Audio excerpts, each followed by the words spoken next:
உத்தரப்பிரதேச மாநிலத்தில் 17 வயது மகளை தலையை துண்டித்து ஆணவ கொலை செய்திருக்கிறார் அந்த சிறுமியின் தாய். அண்மை செய்தியாக பார்த்து கொண்டிருக்கிறோம். விவரங்களை எமது செய்தியாளர் ரமேஷ்குமார் வழங்கிட கேட்கலாம். ரமேஷ்குமார், வணக்கம். இந்த கொலைக்கான பின்னணி காரணம் என்னவாக சொல்லப்படுகிறது? விவரங்கள் என்ன? உத்தரப்பிரதேச மாநிலம் மீரட்டில் 17 வயது சிறுமி ஆஸ்தா என்ற அந்த சிறுமி தன்னுடைய தாய் மற்றும் உறவினர்களால் ஆணவ படுகொலை செய்யப்பட்டிருக்கிறார். காதல் விவகாரத்தின் காரணமாக இந்த ஆணவ படுகொலை நிகழ்ந்திருக்கிறது. அதுவும் இது சாதாரண ஒரு கொலையாக எடுத்துக்கொள்ள முடியாது. அந்த சிறுமியினுடைய தலை துண்டிக்கப்பட்டு தலை வேறு உடல் வேறு என இருவேறு இடங்களில் வீசப்பட்டு இந்த ஆணவ படுகொலை என்பது நிகழ்ந்திருக்கின்றது. குறிப்பாக மீரட்டின் பார்த்தாப்பூரில் நேற்று 17 வயது சிறுமியின் தலையில்லாத உடல் ஒன்று கண்டெடுக்கப்பட்டது. பகதூர்பர் கிராம மக்கள் கால்வாயில் சிதைந்த உடல் ஒன்று இருப்பதை கண்டு காவல்துறைக்கு தகவல் கொடுத்திருக்கின்றனர்.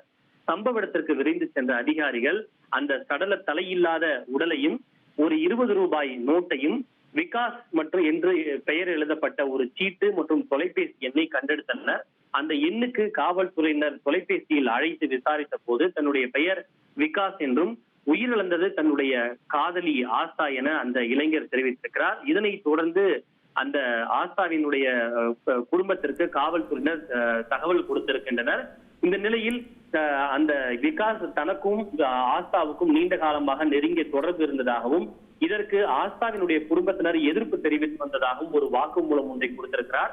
இதனைத் தொடர்ந்து காவல்துறையினர் அந்த ஆஸ்தாவினுடைய தாய் மாமாக்கள் மற்றும் சகோதரர்கள் ஆகியோரை விசாரணைக்காக கைது செய்திருக்கின்றனர். முதற்கட்ட விசாரணையில் தான் அவர்கள் ஆணவ படுகொலை செய்திருப்பது தெரிய வந்திருக்கின்றது. குறிப்பாக இந்த மகள் ஆஸ்தாவும் அந்த விகாஸ் என்ற பையனும் இருவரும் பேசிக் கொண்டிருந்ததை அவருடைய தாய் பார்த்து கண்டித்ததாகவும் இதற்கு ஆஸ்தா எதிர்ப்பு தெரிவித்ததை தொடர்ந்து இருவருக்கும் இடையே வாய் தகராறு ஏற்பட்டதாக கூறப்படுகின்றது. ஒரு கட்டத்தில் ஆத்திரம் ஊற்றி ஆஸ்தாவை கழுத்தை நெரித்து கொலை செய்யப்பட்டிருக்கிறார். அதனைத் தொடர்ந்து தன்னுடைய மகன் மற்றும் உறவினர்கள் ஆகியோரோடு சேர்ந்து மகளுடைய தலையை துண்டித்து கால்வாயில் தலையையும் அங்கிருந்து பல 100 கிலோமீட்டர் தொலைவில் இருக்கக்கூடிய மற்றொரு கால்வாயில் உடலையும் அவர்கள் வீசி இருப்பது விசாரணையில் தெரிய வந்திருக்கிறது. சிறுமியினுடைய தலை இன்னும் கண்டெடுக்கப்படவில்லை. தலையை தேடி வருவதாக காவல்துறையினர் தெரிவித்திருக்கின்றனர். இந்த பெற்ற மகளை தலையை துண்டித்து பெற்ற தாயை ஆணவ படுகொலை செய்திருப்பது பெரும் அதிர்ச்சியை ஏற்படுத்தியிருக்கிறது. அந்த படுகொலை செய்யப்பட்ட சிறுமியினுடைய தந்தை ஒரு CRPF வீரராக பணியாற்றி வருகிறார் என்பதும் விசாரணையில் தெரிய வந்திருக்கிறது. விவரங்களுக்கு நன்றி ரமேஷ்குமார். செய்திகளை உடனுக்குடன் தெரிந்து கொள்ள உடனே சப்ஸ்கிரைப் பண்ணுங்க.